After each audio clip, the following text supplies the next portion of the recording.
Good morning, everybody. It's 7 a.m. Good morning. Morning.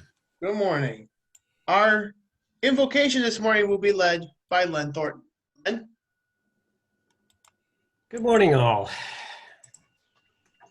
We are grateful to be here today to experience fellowship with people who share the passion for learning, leadership, and public speaking. It is such a privilege to be able to find the time from our busy schedules to feed our brains and our hearts, inspire us, teach us. May you reward our leaders for their preparation of this event and lead every person here that we may have fun in learning. As we enjoy our fellowship, help us to remember how fortunate we are to be able to serve our fellow Toastmasters through our great AM Lockport Toastmasters Club. And that this fellowship will remind us of our dedication, bring us together as our club leaders and members so that we may continue with these efforts. May you guide us in our service as we transition to a new leadership. Keep us well during this time of pandemic crisis so we can serve. May this meeting help each person get where they want to go. And may everyone find something amazing and life-changing this morning. Amen. Amen. I pledge allegiance to the flag To the flag of the of United the United States of America and to the republic for which it stands, one nation, under God, indivisible, with liberty and justice for all. Thank you so much, Len. Good morning, fellow Toastmasters. Welcome, guests. I see that we have some returning guests. We have David Jones from Quincy Toastmasters. David, good morning. Good morning, sir. Welcome back. Thank you. We haven't seen you in a while, but it's good to have you back. It's early in the morning. So yes, I'm glad to be here. We're happy to have you. And I see we have a other guest this morning, Julio, if I'm saying it correctly. Yes, that is correctly. Good morning, and Good morning, Eric. and how'd you find us? Julio? I just come here because I was invited by Carlos Herrerias. Oh, we happy. Welcome. Thank you. Are there any announcements this morning? All right, well, if there are any other announcements, I will turn things over to our Toastmaster of the day, Jen Czapla. Hello, everyone. Good morning. I am your Toastmaster today, and I decided to go with a much lighter theme than I did last time I was Toastmaster. So our theme today is Western New York, Wild and Wonderful, because many of us in this area, many of us are from Western New York on this Zoom call today, although we do have some guests from out of the area. Hopefully at some point, if we ever travel again, you can all come visit sometime, and I'll show you today some of the amazing things that you might see. I know this pandemic has been a very strange experience for many of us, probably unforgettable in a lot of ways and life-changing in some ways too. And many people are struggling with different aspects of it. And I think the change itself is a struggle. However, I've found some really beautiful, wonderful experiences this year, and this has reminded me to take a look in my backyard and see how beautiful it is. So I'd like to toast today to the area because Western New York is wild and wonderful. May we see the beauty that surrounds us every day. Thank you. And now we'll get started by introducing all of our job holders today, beginning with our general evaluator, Dr. Stevens.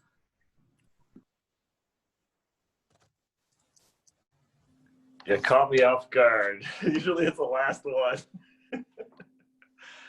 Good morning, fellow Toastmasters and our guests. My job today as general evaluator is to evaluate my friend Jen and the evaluators to provide input so they can improve. And Toastmasters, we're going to improve on everything.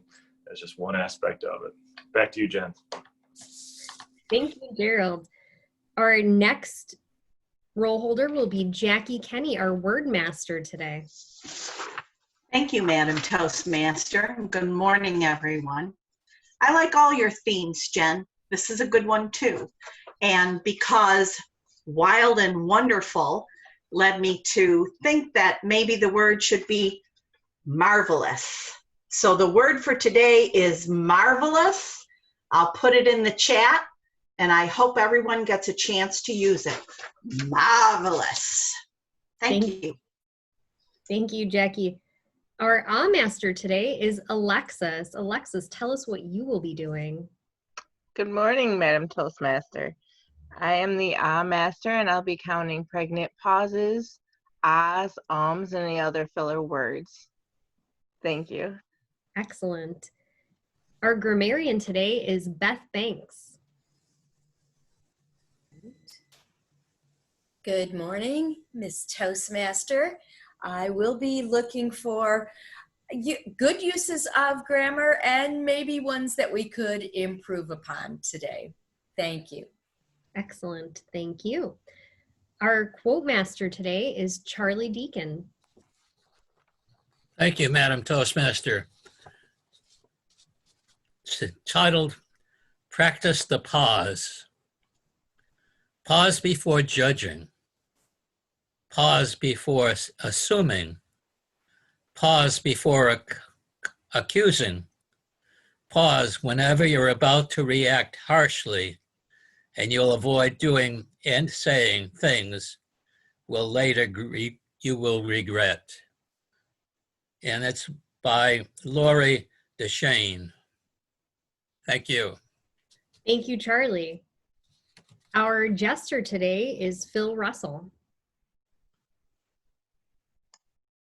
I had to unmute. Madam Toastmaster, fellow Toastmasters, our guests. Western New York is a marvelous place.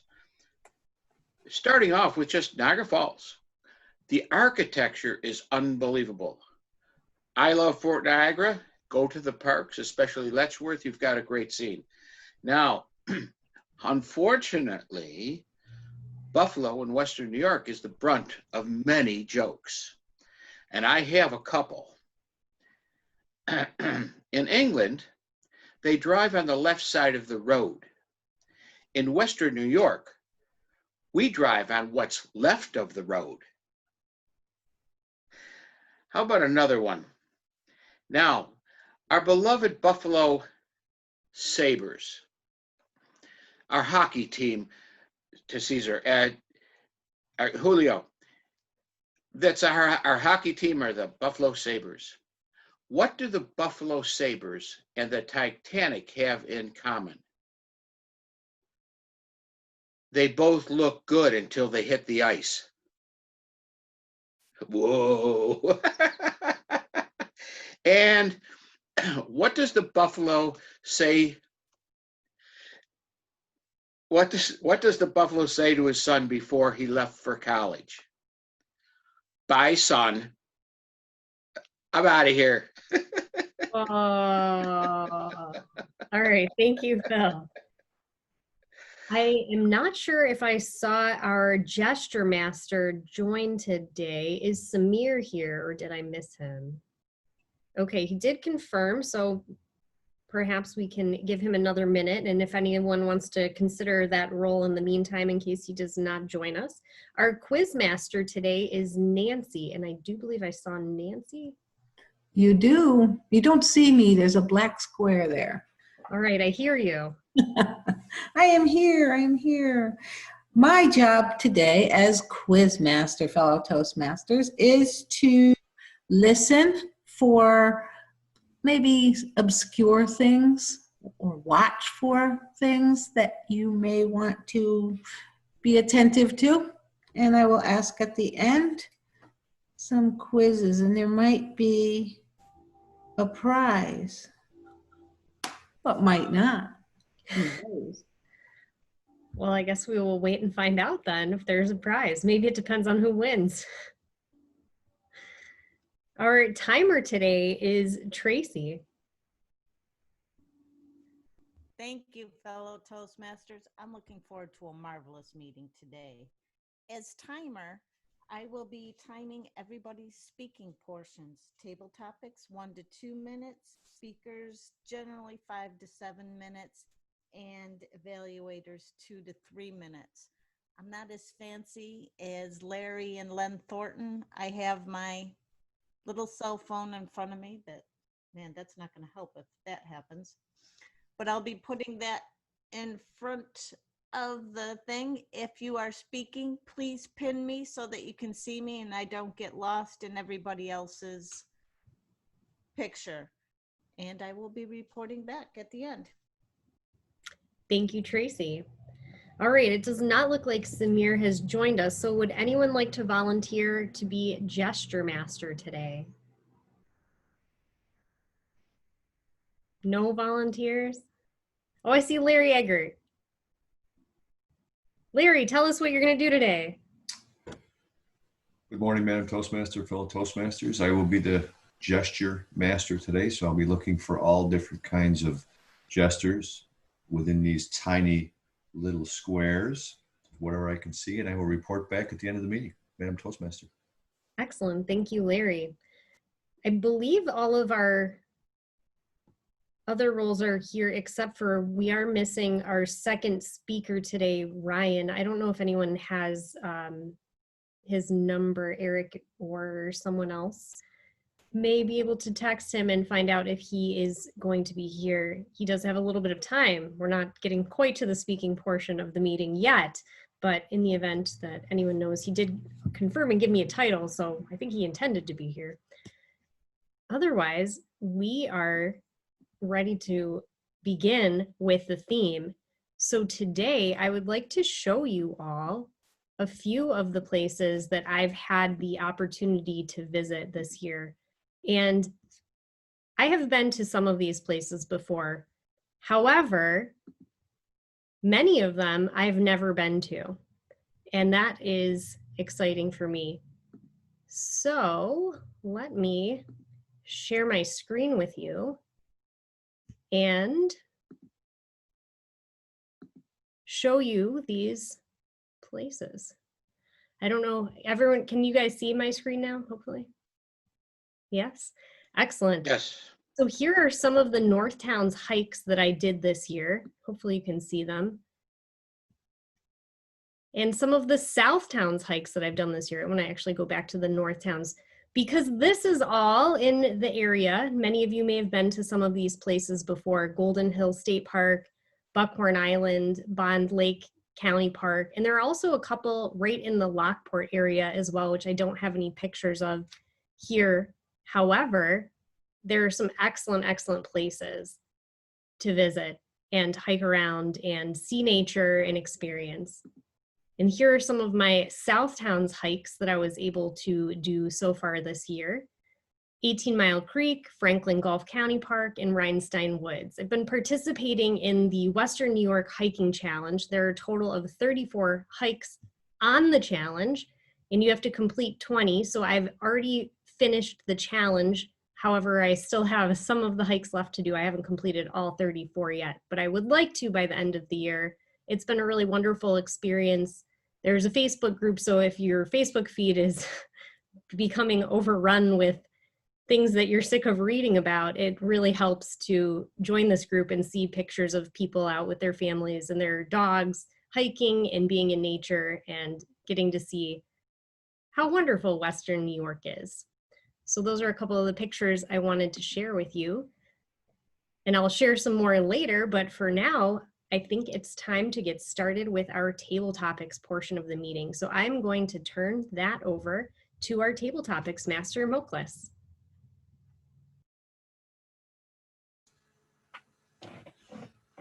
Good morning.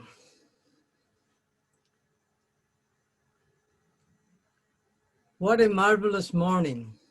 Yesterday, today, and the week is going to be pretty nice. Sunny, Not too hot, just warm. I'm going to lead the table topics, hopefully connected closely with the theme, Western New York, wild and wonderful.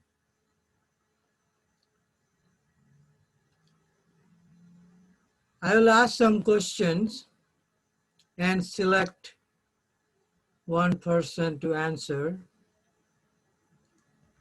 And as the timekeeper has already said, your timing is 1.5 minutes to complete, and then you have up to 2.5 minutes to end.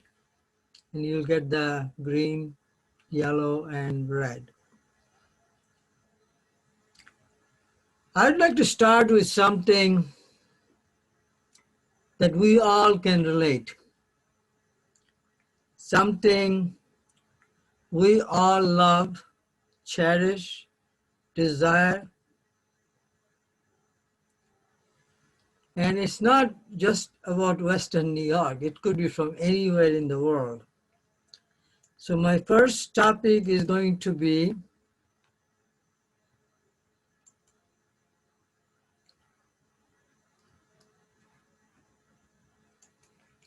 your favorite dessert. Just want to start with sweetness. I think Western New York has as much dessert as any part of the world. So you can choose. By the way, I'm biased to the one that shows the largest is called the tiramisu. I don't know how many of you like tiramisu? Few. Once I tasted tiramisu, I was completely sold, and I always look forward to it. So my question is, what is your favorite dessert? Why? And explain its taste. And the first person to call would be Thomas Haldwin. You don't have a role, right? That is correct. All right. So my favorite dessert, there are several, but one of the ones that a lot of people wouldn't even consider a dessert is a Canadian dish. The Canadian dish is marvelous. It is French fries with gravy and large, very large chunks of cheese on it.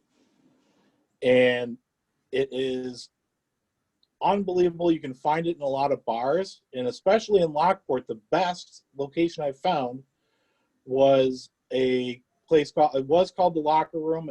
Name may have changed. It's right behind the library and attached right to the hockey rink there. It's a little bar, and that is delicious. The name, oh my gosh, it just slipped from my mind. I will look it up in a second. And Poutine. Poutine, thank you. Thank you. Marvelous. Poutine is one of the best, and you get to cook fries overcooked so that the gravy doesn't make them soggy. And I know that there are sweets out there that a lot of people will like a lot more than that. But poutine is a Canadian dish that in Western New York flair on it is the curly fry edition, where you get the spicy curly fries.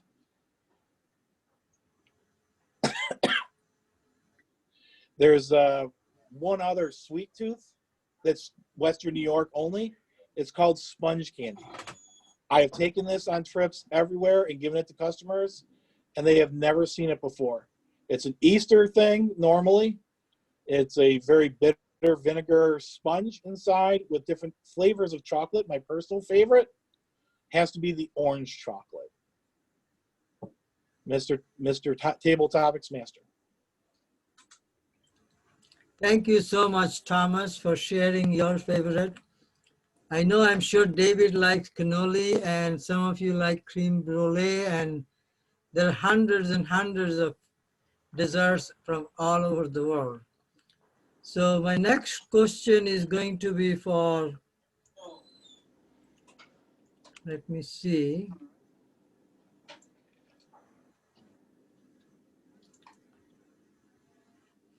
Now, something is very famous about New York wine trail. Can you hear me? You can hear me, right? Okay. The next question is going to, I think two people are quite heavily involved in this group.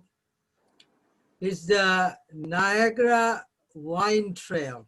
I've been fascinated about the wine trail. It's just like golf. When you go to play golf, you got to enjoy the scenery as well as you play the golf. The wineries are scattered around the region. By visiting many of them, you can really enjoy both the scenic beauty as well as, you know, the tasty, delightful wine. So guess whom I'm going to ask this question? Margot Sue Bittner. Tell us about the Niagara Wine Trail and how would you invite our guest Julio or David to enjoy the Niagara Wine Trail? Thank you for this opportunity to talk about the marvelous wine trail, Muhkles. I appreciate that. As you know, I'm sort of kind of maybe involved in it, although given what's going on, we aren't as active as we used to be. In fact, the wine trail has unfortunately had to cancel all of its events for the fall, including the absolutely wonderful Halloween event, which gets, I don't know, 3,000 people through our wineries. So we're trying something new. A group of us got together and we're trying a harvest path. So you can visit 6 wineries for the price of 5. You have the entire month of September to visit. So you can go through and visit 1 winery in 1 day, 2, 3, or if you're very adventurous and have a designated driver, do all 6 wineries in 1 day. But what's neat about this is the wineries who have decided to do this, to promote the wine trail, have very different wines. You've got My Fruit wines, you've got meads at Black Willow, you have traditional vinifera at Victorianburg. So we are promoting that as a different way to visit the wine trail. Instead of everybody buying a ticket and clamoring into our wineries during one weekend, come and visit us all month long. The reason I think this is going to work is because I have more visitors during the week right now than I do on the weekends. And for our guests, I own a haunted winery. So if you want to have a little bit of fun, visit my website, marginmanor.com. I don't know where my virtual background went, but that will tell you about it.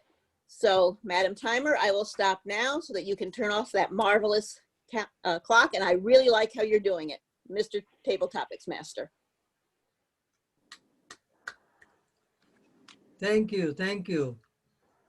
Actually, my connection to Western New York starts with the father of the founder of Gustafson Winery. Actually, Eric's father is the one who recruited me from Kodak. And that's the reason I'm in Western New York.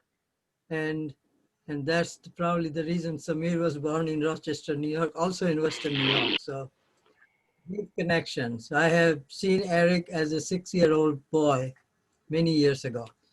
Anyway, so our final question would be, what are the wonderful things that I think Jan already mentioned? I want to mention 3. Of course, thunderous, beautiful, marvelous rainbows of the Niagara Falls, both at day and the fireworks at night. There's one more item kind of related to food. It's called the Buffalo Wild Wings. I think Buffalo is where the chicken wings became almost invented and spread around the world. So my next speaker can choose any of the topics regarding the famous Niagara Falls or the famous Buffalo Wild Wings. And I don't know if you know much, but I would like to invite Julio. I think he's still with us, right? If I don't see, yeah, Julio, you're there? Yes. Julio Cesar Yes, I'm Moleno. here. Did you hear my question? regarding Buffalo Wild Wings. Buffalo Wild Wings or the Chicken Niagara wings. Falls, famous. Well, I cannot complete a menu without some spicy food. There are many different kind of Buffalo Wild Wings, such as wing bundles, wing and tenders. Some of these are very spicy. Some of these are very tasty. But what a wonderful kind of menus we can choose. We can find many different kind of foods, many different stores that we can choose this kind of menu with different prices, from traditional wings or boneless and fries. But it's interesting to see what the color on it can be shown. But the one thing is the rememberings that you are going to see on this wing. Some night, some after movie, some appointment with a friend. That's the important thing about it, dear fellow Toastmaster. Thank you, Julio. Appreciate, and I believe that's all time we have. And I think, Jen, I can hand it back to you. Sure. I would like to call for a timers report. Tracy, how did our table topics participants do today?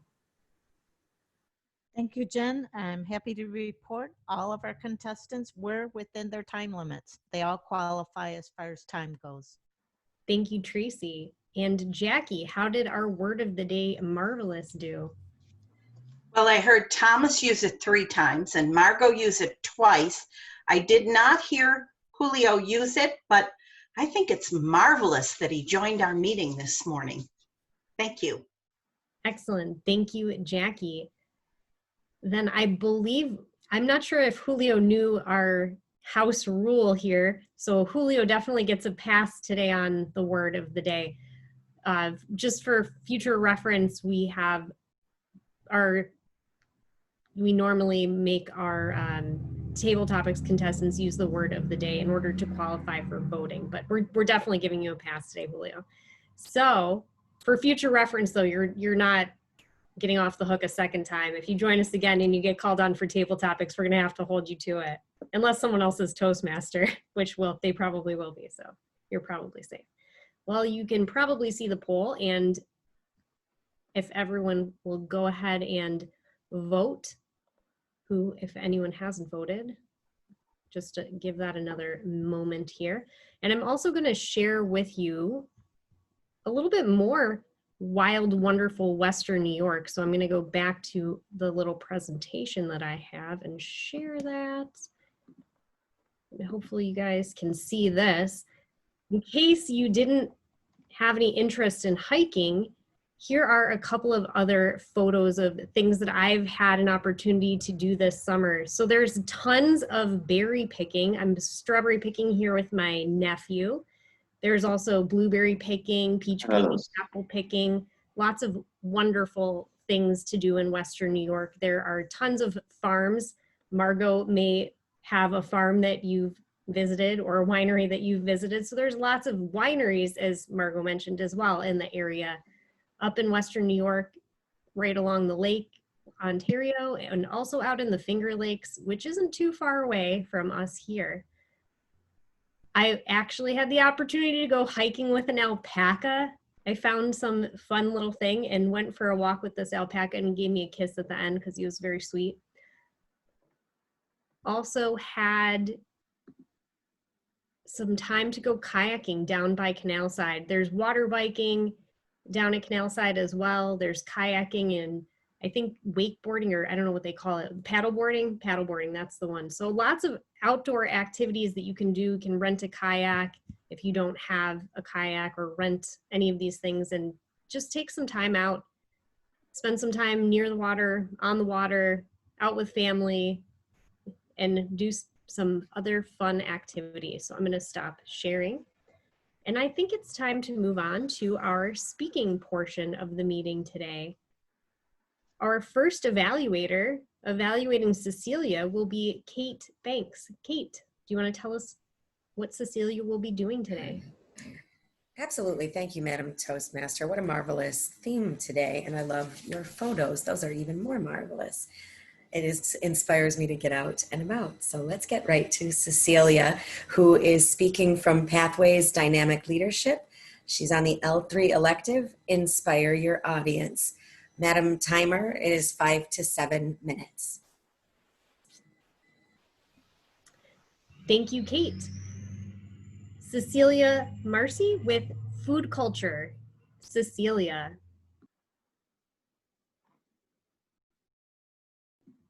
Make sure you unmute yourself.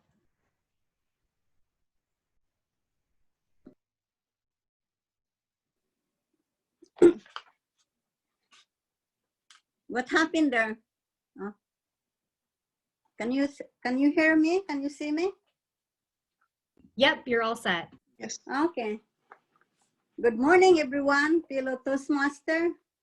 I'm looking outside my window, and it's going to be a marvelous day. When you sit down for lunch and eat that pizza, you're not just eating that. You're not just eating just to fill your stomach or to satisfy that hunger. Eating that pizza is a big part of your identity, and to a large extent, our food defines us. On a larger scale, food is an important part of our culture. What you eat and how you do it tells us a lot about the person you are. Food sheds light on our way of life, our cultural values, and our perspective in life. Throughout history, food tells us about ourselves, our history, our ethnicity, where we came from. When you think of pizza and pasta, the first thing that comes to our mind is Italy. This may or might not be accurate, but this is what we associate Italy with. When you think of China or most Asian countries, rice is the first thing that comes to mind. And I could vouch for this assumption. We do eat a lot of rice, as much as 3 times a day.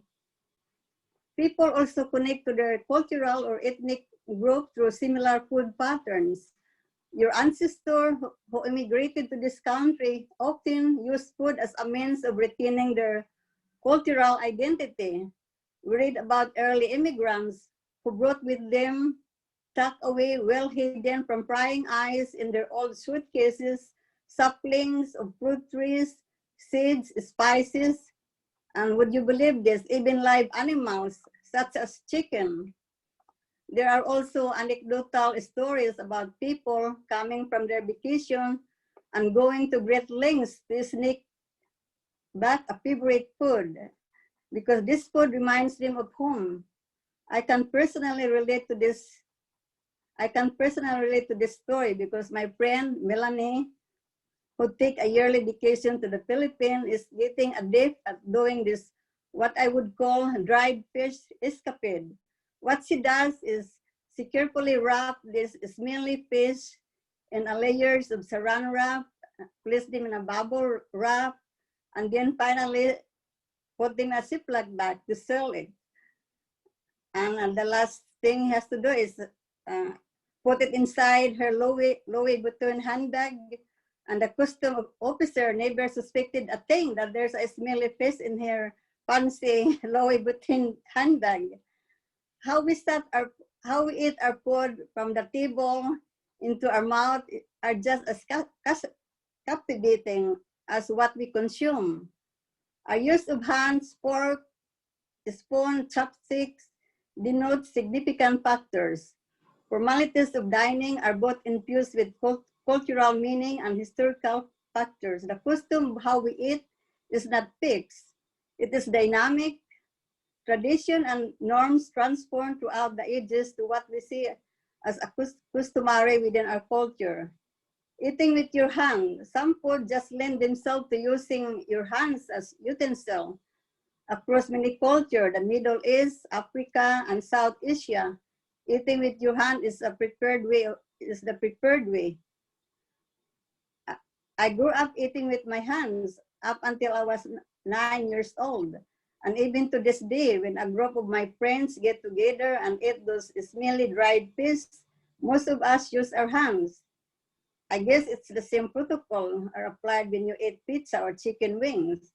I know my sons and husband use their hands when they eat this food, what they call as finger food. It's certainly a bit of a challenge to eat pizza using a fork. And if you ever eat in rice using fork, you'll discover that you will end up hungry because some of the rice would end up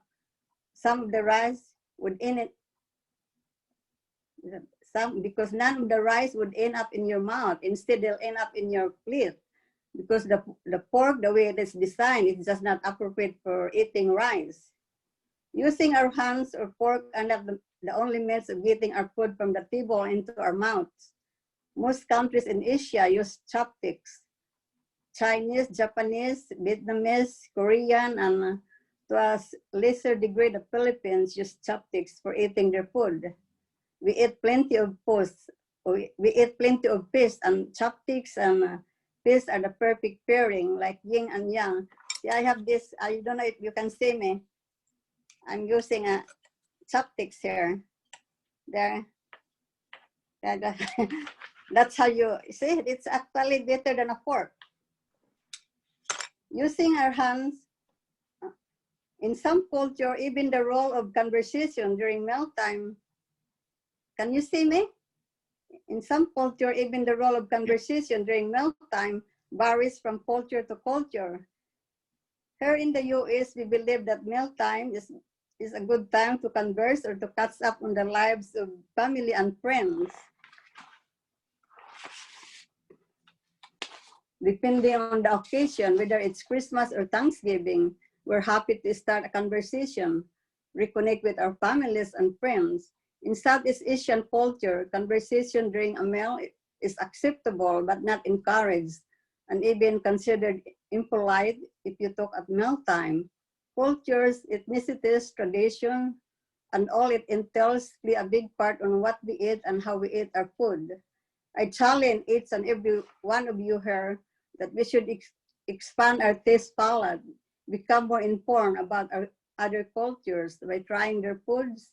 It's important to remember that each dish has a special place in their culture to which it belongs. Food is a portal or a gateway into culture, and it should be treated as such. Thanks, everyone. The sun is shining again. I'm certain that it's going to be a marvelous day for today. Thank you. Thank you, Cecilia. If everyone wants to take a minute and just give Cecilia some comments, since we don't have envelopes to pass around anymore, make sure you're sending private messages in the chat to our speakers if you have a moment. Our second evaluator today, evaluating Ryan, will be Dave Licata. Dave, do you want to tell us what Ryan will be doing? Good morning, Madam Toastmaster, fellow Toastmasters, and our welcome guests. Ryan is just an excellent Toastmaster, and I'm proud to be his brother, AM Lockport person, because he sent it over to me, and even though I'm a geezer, I printed it out, so we're ready to go here. I'm so excited. So what he's going to do today is from Pathways. It's called Focus on the Positive. So he's going to focus on the positive. He's going to eliminate the negative, and he's not going to have any time for Mr. In Between. So the purpose of the project is for the member to practice being aware of his thoughts as well as the impact of the responses of others. The purpose of this speech is for the member to share his experience completing the project. I'll be careful to listen. I'm going to see if he's going to share just enough and not too much. And we're going to concentrate on how well focused this young man is. Thank you so much, Madam Toastmaster. Thank you. Oh, you want a time? Oh, speech length, 2 to 3 minutes or 5 to 7. I don't know which one he chose. He chose 5 to 7. Okay, and you have the title, so I'll button it. All right, thank you, Dave. Ryan Flory with Happily Ever After. Ryan.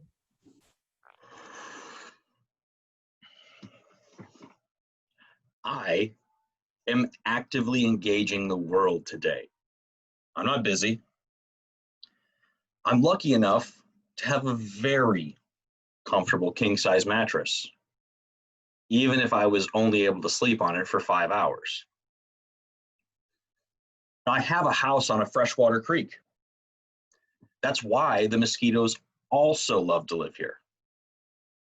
Yeah, I'm just kidding about that one. It's really hard to remain positive about blood-sucking insects, but it's all about how you look at life and what your outlook on a situation is. That's usually what drives your day, and that's what starts your day.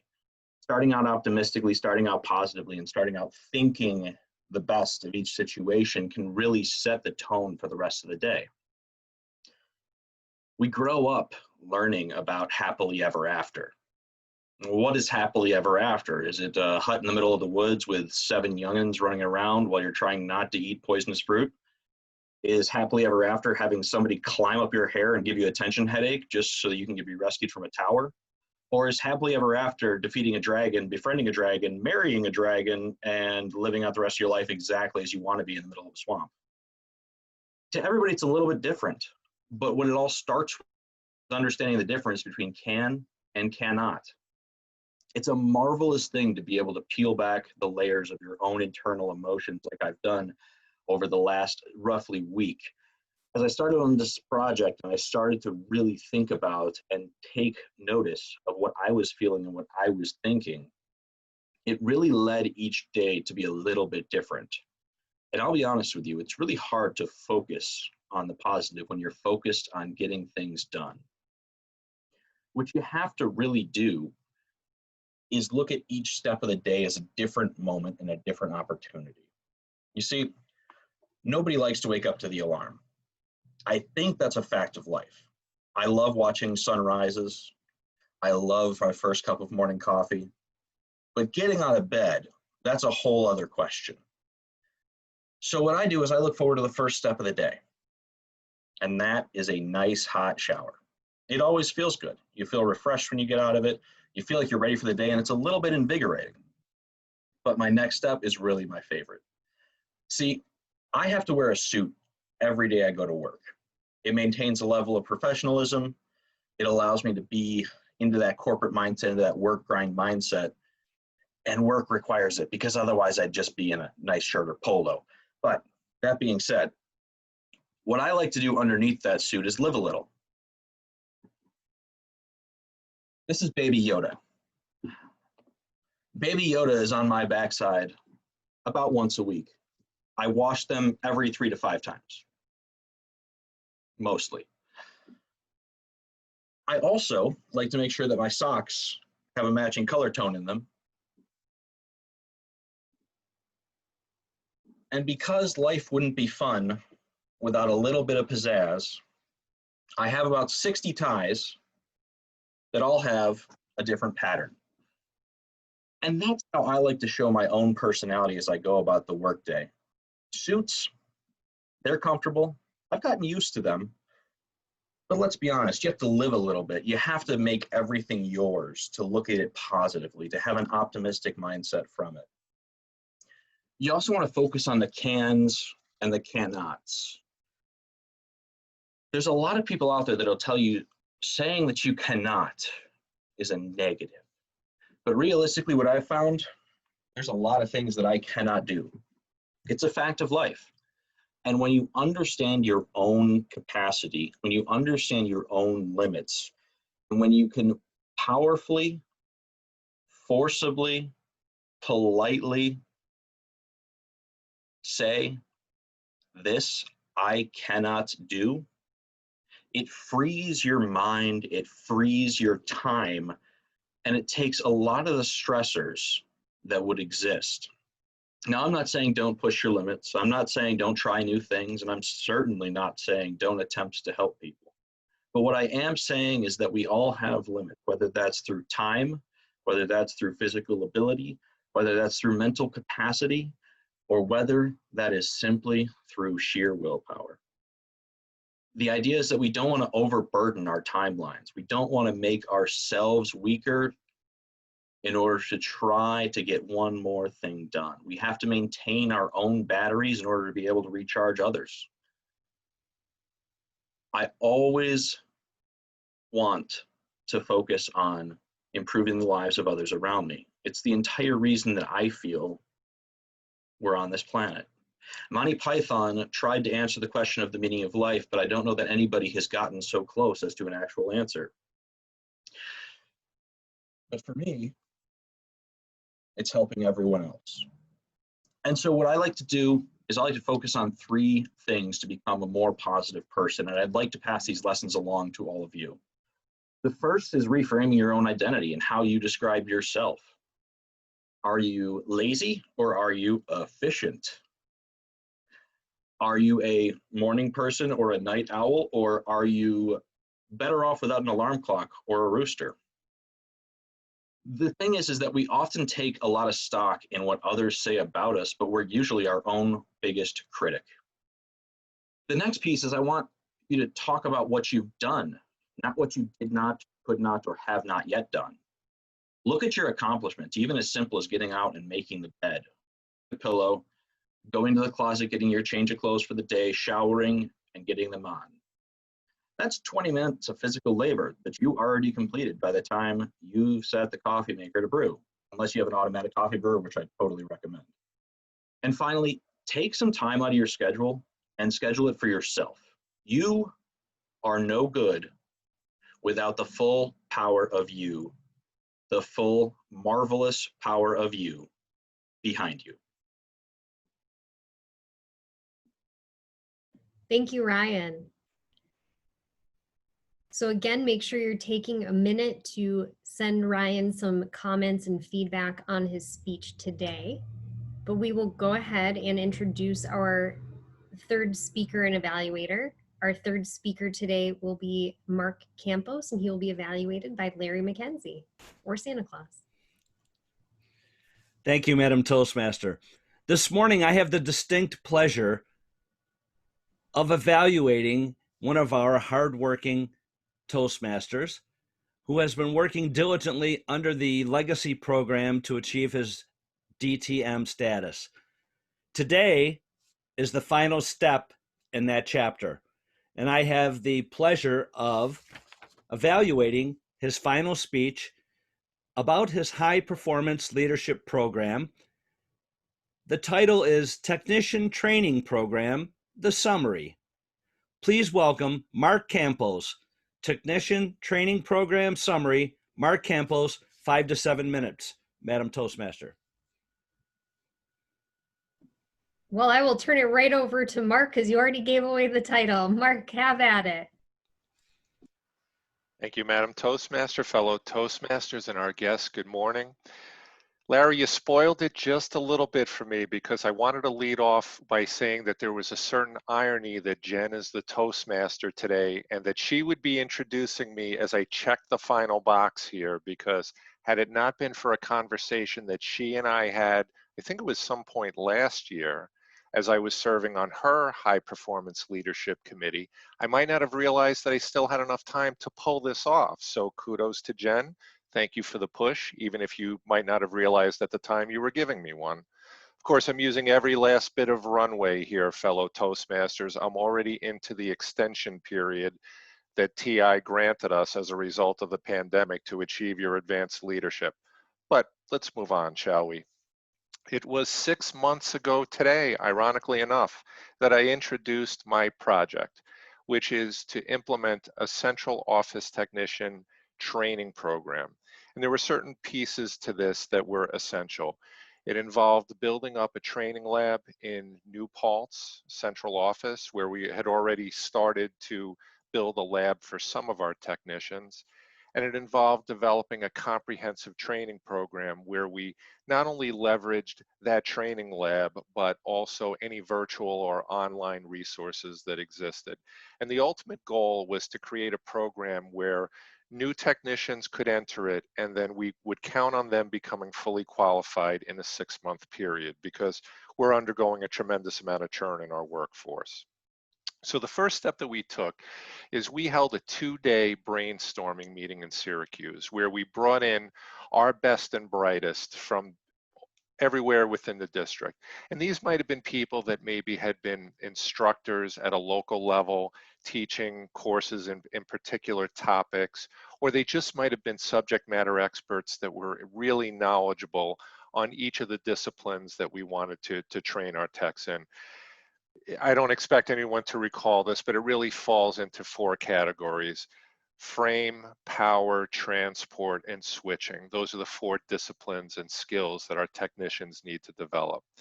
So ultimately what we wound up doing was laid out an entire program under those 4 disciplines, listed out the skill sets that needed to be mastered and what training resources were available to accomplish that.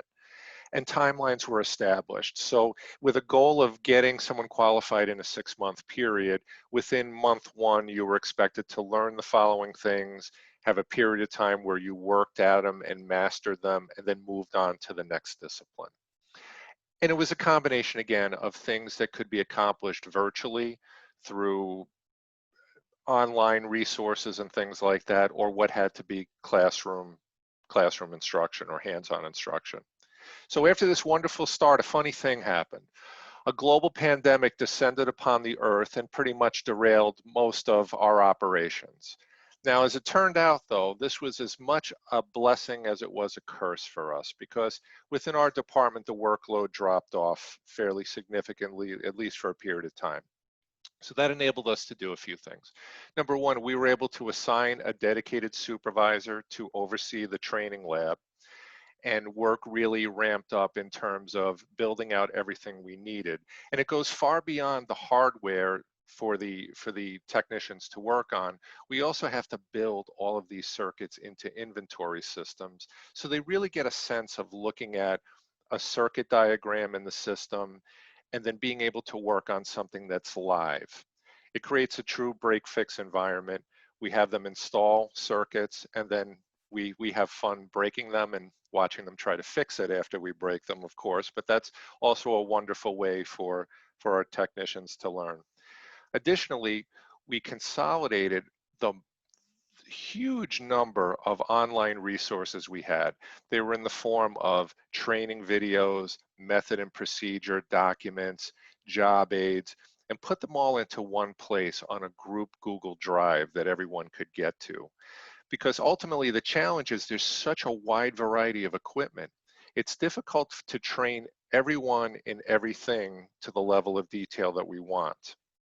So our formal hands-on training focuses more on generalities and what they will most commonly see, but then they can go out onto the Google Drive for any specifics on how to work on a particular piece of equipment. We continued on by refining those face-to-face programs, getting those squared away. And then additionally, we also implemented some virtual training programs where in our case, we use WebEx instead of Zoom, same concept, but training classes that we could deliver to all of our technicians, one of which was making them aware of the Google Drive and how to use it, and then also a new training class covering one of our key pieces of test equipment that we use for fiber optic services, something that we don't really have to bring everyone into New Paltz for. And at least that enabled us to start to get that training out to everyone, because right now, given the climate, we're still reluctant to bring groups of people into New Paltz for formal training. Ultimately, I think we've developed a reasonably good strategy and plan, and we've been successful, and we're prepared at this point where we can bring in our new people and get them up to speed and accomplish what we're setting out to do. I think for me, some lessons learned in all this was to try to overcome some of the egos involved. When you're dealing with some of your best and brightest throughout the district, there's a lot of strong opinions in the room. There's some territorial aspect to it where people think their way is better, or they want to conduct the training in a certain geography because it's more convenient. But I think ultimately we're learning that even though the time and money is increased by sending people to a lab that isn't really convenient, especially if you're in Western New York, ultimately that it pays in the end. I'd also like to thank my High Performance Leadership Committee, Jen, Jackie, and Larry Eggert. Thank you for your support through this project. And that does it, Madam Toastmaster. Thank you, Mark. I don't know if we have a standing ovation form of hand clapping, but because this is your final speech, yes, we need to like raise our arms higher. So this is our AM Lockport standing ovation version. Congratulations on giving your final speech. Now I would like to call for a timer's report. Thank you, Madam Toastmaster. I'm happy to report all of our speakers did qualify. They were all within the 5-second range of 7 minutes. Excellent, thank you, Tracy. So you'll see a poll shortly so you can vote for best speaker today. And in the meantime, make sure you are sending comments to all three of our speakers, Cecilia, Ryan, and Mark. I'm going to share with you a couple more places in Western New York, because I know you're not sick of them yet. At least I hope you're not sick of them yet. And one of my interesting favorites was this gem, Zoar Valley. You know, we talked a little bit about Allegheny and Letchworth, and those are some very common, lovely areas to visit. But if you haven't been down to Zoar Valley, I actually grew up quite near there and almost never went as a child, because that's the thing you do when something's in your backyard, you neglect it and you forget to check it out and go visit. And these have been some of my very favorite hikes down in Zoar Valley, particularly the Valentine Flats area. It's not a very long hike, although parts of it are quite steep, so they can be a little bit more challenging depending on which section you're doing. But it's a really beautiful area. You can go down to the creek and see some beautiful views, play in the water, be out in nature. I highly recommend checking out Zoar Valley if you have not done that. And of course, for our guests, Niagara Falls. What would Buffalo and Western New York be without Niagara Falls in our backyard? So here are some of my favorite views of the falls. Early in pandemic times, I had the opportunity to visit Niagara Falls, and I felt like no one else was there, which was so fun. If you have never had the opportunity to visit without being mobbed by tons of other tourists and guests, it's really quite great when you can just enjoy a beer in a state park with your mom during the middle of the pandemic. Not that I did that. And if you don't want to visit the falls itself, Whirlpool State Park and Devil's Hole State Park are a great way to see the gorge. There's also Art Park and some other great views of Niagara Falls from different side. So I highly recommend getting out there and seeing that. I know Niagara Falls has probably picked back up a little bit, but maybe in the winter it won't be as bad again. It's actually quite lovely to visit in the winter. So get out there, see your backyard, people, appreciate it.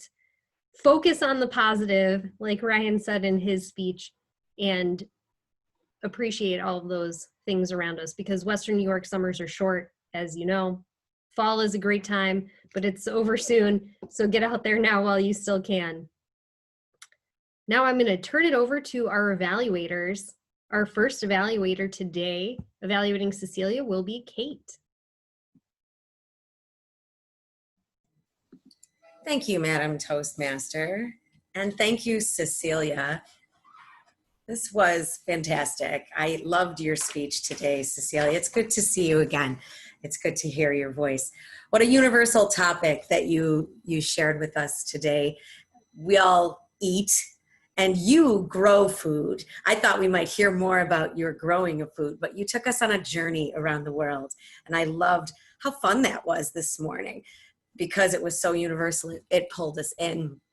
It was very nice.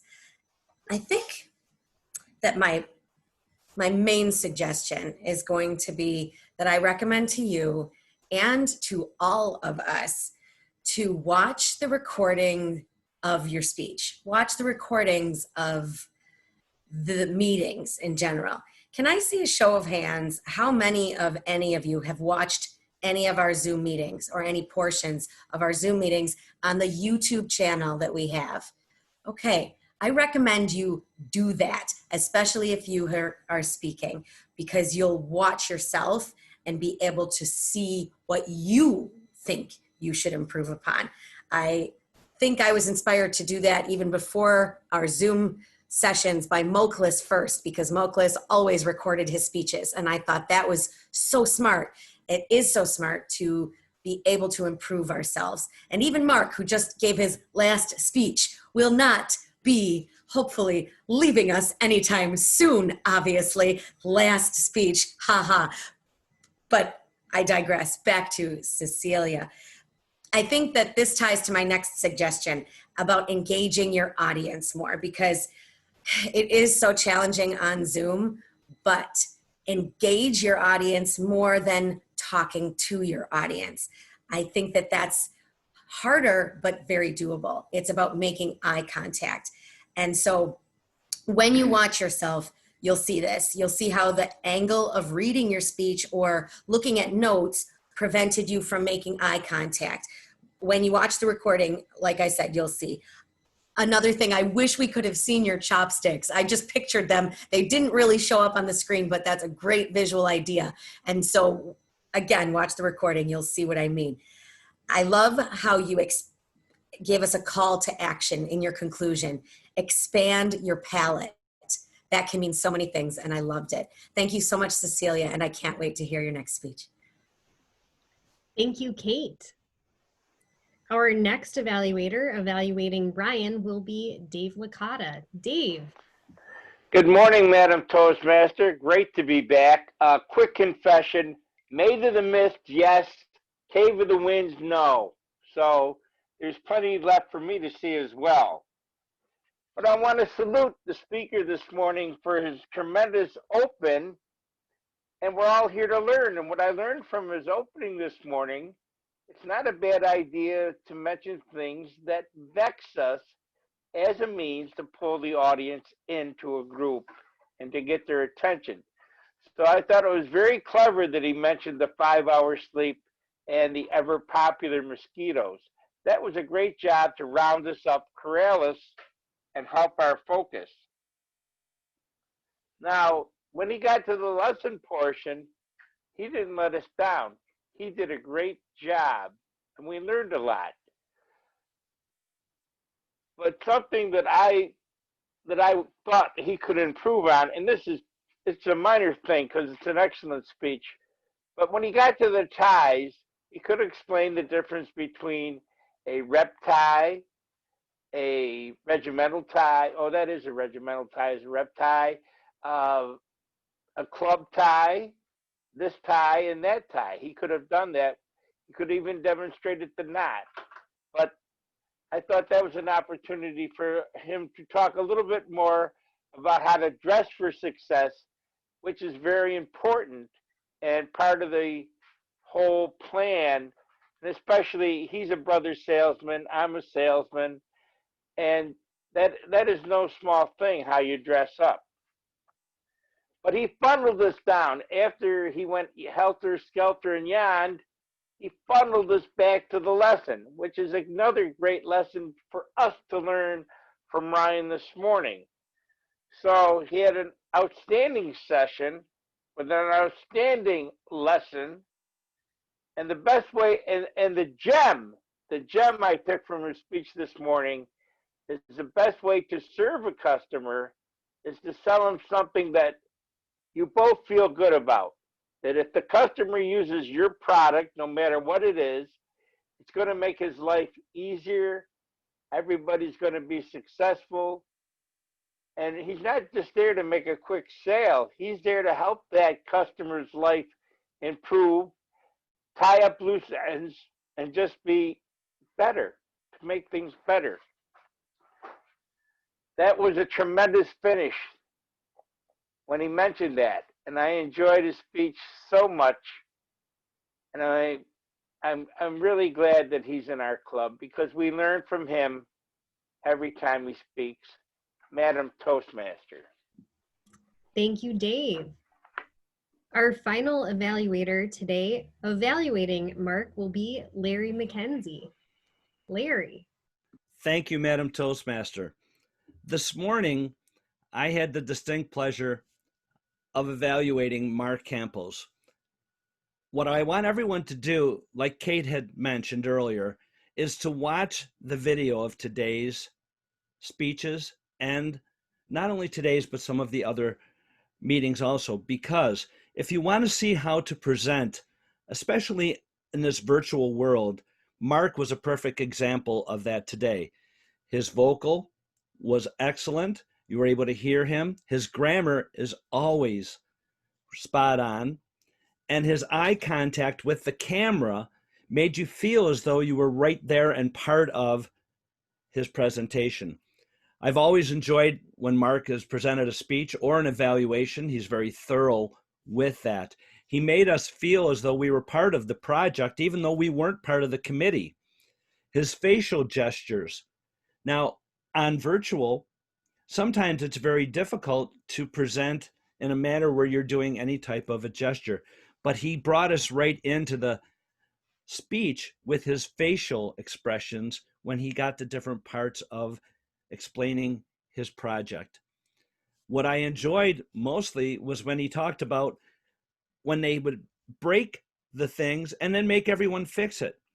It made me feel just like I was at home because people tend to break a lot of things here and then I have to figure out how to fix it. And usually I just buy something new because it's easier than trying to fix it. But I can understand the training program with that.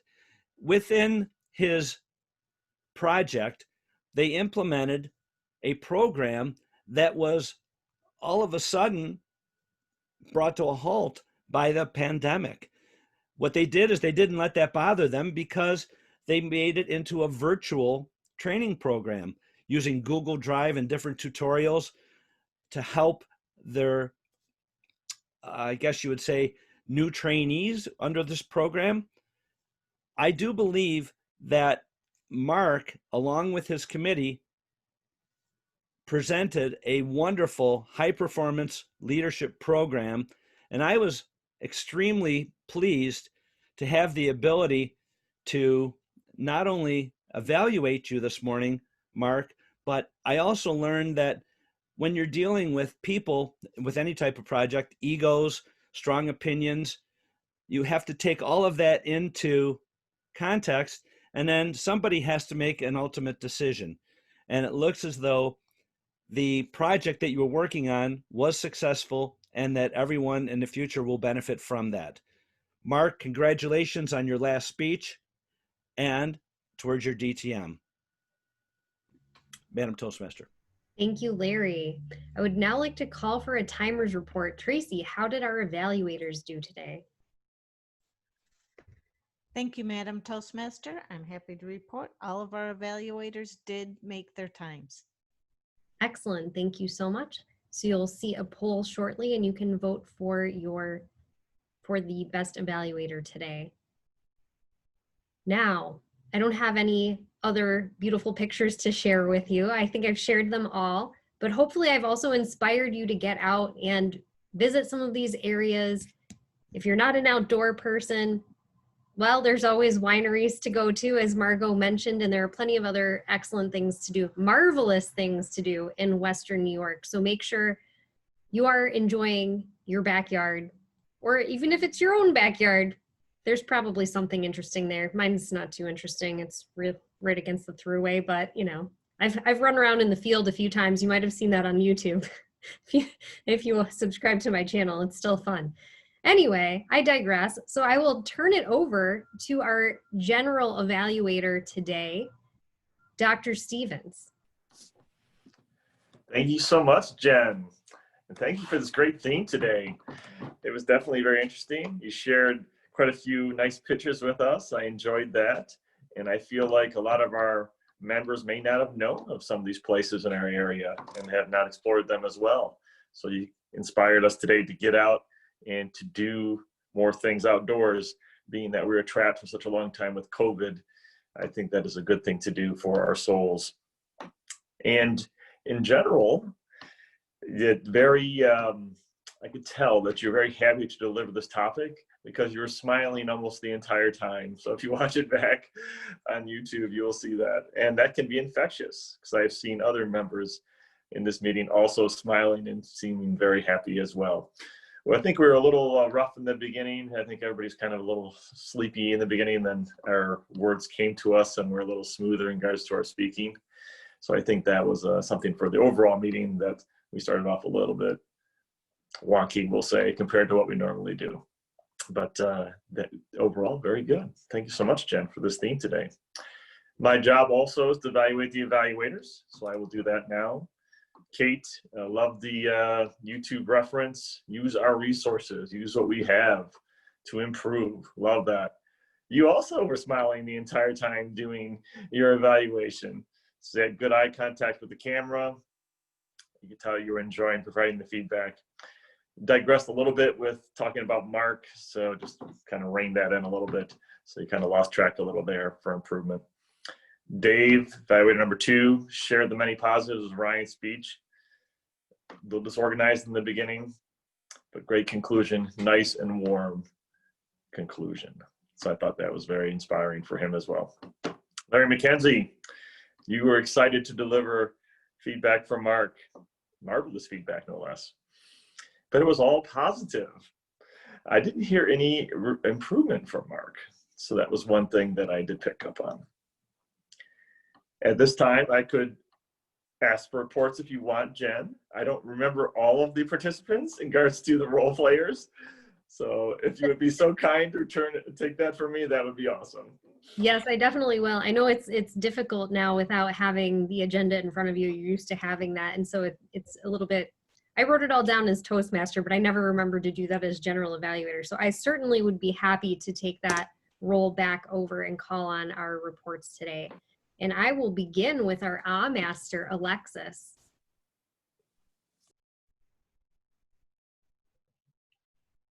All right, everybody except for me did a marvelous job. I didn't hear any ums or ahs. I listened and everybody did a great job of their speaking today. But I did want to talk, since we're on the topic of Western New York, there was one retreat that is missing from us that I miss horribly, and that was the Winter Garden. That was my retreat from the winter. I used to pack a picnic and go there in the middle of winter. I could enjoy some spring around all the beautiful plants, and I miss that horribly. Also, I'm not an outdoorsy person, so I love to view the falls from the Power Vista, and it's free. But that's my report. You guys did a marvelous job. Thank you, Madam Toastmaster. Thank you, Alexis. I have no idea what the Winter Garden is, so someone is going to have to fill me in later. Clearly, I don't know enough about Western New York. But for now, I will turn it over to our grammarian, Beth. Beth, how did we do in terms of our grammar today? Thank you. Miss Toastmaster. I was very impressed with the grammar today. There were a lot of wonderful adjectives used throughout the different speeches. The words captivating, capacity. The speeches were really excellent today. So I was very impressed. I really didn't find grammar that was used incorrectly, possibly you with a couple of more of, but that would be it. Thank you, Miss Toastmaster. I'm sure I had more than that, but I appreciate your generosity today. I will take it. And I will ask for Larry Eggert to give us a Gesture Masters report. Good morning, Madam Toastmaster again, fellow Toastmasters. Congratulations to Mark for his last speech. Hopefully we will continue to see him though at the meetings. A lot of marvelous gestures today. Tracy, she was doing the phone peeking thing. I don't know if you noticed, she was peeking on either side of her phone as she talked. I thought that was pretty interesting. Dave, I'm a certified fingerprint examiner, and you use your fingers so well, and it was so close to the camera, I can actually read your fingerprints. You are not wanted, just so you know, thank God. Thomas did a great job. He used his fingers to measure as he talked. I also like the fact he looked like Jesse James when he had his mask on, but when he took his mask off, he looked like Pancho Villa. Kind of an interesting dichotomy there. Jen, I've heard of, and this has nothing to do with gestures, by the way, I've heard of bull riding, horse jumping, dog walking, and my daughter actually swam with the dolphins in Hawaii, but I've never heard of alpaca kissing. So that must be maybe a new sport coming up soon. I may try that. Then again, maybe not. Cecilia, chopsticks as she spoke. Although it didn't come up to the camera, I could tell you were doing chopsticks by your hand gestures. Ryan, a lot of finger time. Ties, socks, and Yoda. I got a bad visual about Yoda. I'm sorry. Yeah. Show me again. Yeah. It takes a real man to do that. Oh my God. Mark, great use of hands. And as an aside to this, I looked at everybody individually, and I also did something I'm calling herd gestures. You've heard of herd immunity with the pandemic. Well, this is herd gestures, where I actually looked at the entire collage of pictures. So overall, a lot of hair adjusting going on. Everybody kind of did that. I know Marty was doing it quite a bit. Muhkles smoothing out the hair. Nose rubbing. Almost everybody did at least one nose rub. I was keeping track. Head and hands. There was a lot of this. There's a lot of this. There's a lot of thinkers. You had the real thinking look. A lot of cup drinking. Beard checking for the guys. I don't know if it's funny what people do and they don't realize it when you watch. And there's a lot of this. And the breakfast thinker was probably the biggest one. There's a lot of really deep thought going on. I know Charlie's doing it right now. And just as a last thing, best dressed today was Marty. He's making us all look bad. He has a shirt and tie on, and I just have a t-shirt. So Marty, great job with that. And that's my report, Madam Toastmaster. Thank you, Larry. Yes, I also have a t-shirt on today. You can't see it, but it says, "Not all who wander are lost." So that was for my theme. Anyway, our quiz master today is Nancy. Nancy, we can't hear you. Got the camera on, forgot the microphone. What a marvelous meeting. Let's see who was listening well to our wild and wonderful AM Lockport meeting this morning. Approximately how many ties did Ryan say he has? 60. Yay. What animal did Jen get kissed by? Alpaca. It's alpaca, but no tongue. Oh, Dave. You're bad. What new wine trail event is happening in September? The Autumn Pass Harvest Festival. I think it was Path. Is that right? Harvest Pass. Okay, Yes, that's what I PASS. think that's right. And Muhkles has a favorite dessert. What is that? Tiramisu. Anybody know how to spell it? TIR, something, something, something. AMISU. IT. I was going to give extra credit. I don't know. IRAMISU. Yes.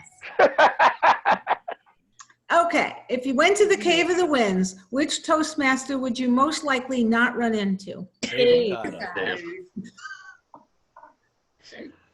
And name at least one of the places that Jen has hiked out of the X number of hikes on the hiking challenge. Florida Valley. And how many Rhinestone hikes? Woods. Golden Rhinestone State Woods. 20 hikes out of 34 so 34. far. Awesome. And what P word did Charlie start off the meeting with in his quote? Pause. Pause, yes. Oh, yeah, that's good. Good job, Yeah. Kate. Say pterodactyl. And which Pterodactyl B word.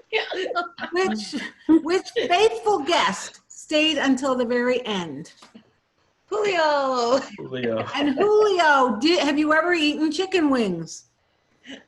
Yes. Do you like them? Yes. You do like them? No pressure. Not at all, but some spicy. Okay, and I don't have a prize, but I do have my favorite gift is my little puppy. And she says, good morning, her name is Naya. And she didn't like the meeting. She was over in the bed licking herself. So maybe we'll get her interested in Toastmasters someday. TMI, Nancy. She didn't say where. She was looking at her paws. Thank you. Now, I did not forget our word master today. I think that Marvelous did quite well, but Jackie can tell us for certain. It did do quite well. Jen used it, Phil, Tracy, Larry Eggert. Muhkles used it twice and again in the chat. Cate used it twice, Ryan, Alexis used it twice, Nancy used it, and Larry McKenzie used it in the chat as marvelous. Thank you. Thank you, Jackie. I believe Jen. that. Not to interrupt, but by the way, that is the Winter Garden. Oh, good job, Larry. Okay. Tell me more in post Toasties, I guess. You got it. All right. Well, I believe that concludes our reports. I don't think I missed anyone, so I will turn it over to our president, Eric, to conclude our meeting. Thank you so much, Jen. What a marvelous meeting today. I'll have to really go on hiking, make sure I bring hiking boots because I am not that good with hiking, but I'll do that real soon. Before we get to our winners this morning, I would like to ask our guest, Julio, how he enjoyed the meeting. Julio. Hi, everyone, again. That was an amazing session. I'm very happy to be here, and I want to come again if you want. Did you say it was a marvelous meeting or just amazing meeting? Was a marvelous meeting. Julio, where are you from? I'm from Mexico. I'm not from the Mexico Central City, but I'm from the capital. Welcome to the meeting. Yeah, fellow Toastmaster. Wow, it's really early for you there. Yes, yes. Julio, when you come to Western New York, remember Anchor Bar is for tourists. We're going to take you to Duff's and get the better wings. Welcome and come again, Julio. Thank you. Thank you so much, Julio, for joining us this morning. All right. Let's get to our winners this morning, shall we? Our best table topic speaker this morning is our guest, Julio. Congratulations, Julio. Our best evaluator this morning is Cate Banks. Congratulations, Cate. And our best speaker this morning, congratulations to Marc Campos. Yes, yeah, congratulations, Marc. Are there any final announcements this morning? Cate? I have just a couple. Our summer picnic in person is happening, not this Sunday, but next Sunday. We've sent emails out. It's on the Facebook event. It's like we do every year, just more outside than in the past. Some of us went outside and played yard games, but we'll be out there with the tent and have our potluck and yard games out there. Plus, our next schedule is coming up. If we were in person at Margin Manor again. Thank you. You're welcome. Hope we see you all there. I know it's a different kind of a year, but we'll do our social distancing and have a great time. In any case, whatever 2020 brings, we'll still have our picnic. And the other announcement is about the schedule. I'm the VPE, and if we were in person, I would hand out a schedule right now, and you could block out when you're out of town or certain projects you want to work on or roles you'd like. So in lieu of that, please email me if you have anything you'd like to be on for the next quarter, and I will get that going because that's mid-September. So thank you very much, Mr. President. Thank you so much, ma'am, VPE. Mr. President. Go ahead, Mr. Immediate Past President. Our Toastmaster for next week is Dr. Gerald Stevens. I was about to say that. Oh, I wasn't sure if you had that on your agenda. But thank you for mentioning it. Dr. Stevens, do you have a theme next week? I do not. So thank you, Larry, for mentioning that because I did not look ahead. So that was very helpful. All right. Well, are there any final words? All right. Gavel's out. Gavel's out. Gavel is out. Okay, Dave. Stick around for post toasties. Thank you so much, everyone, for joining the meeting this morning. Have a great weekend. Be safe. Stay well. We'll talk soon. Thank you.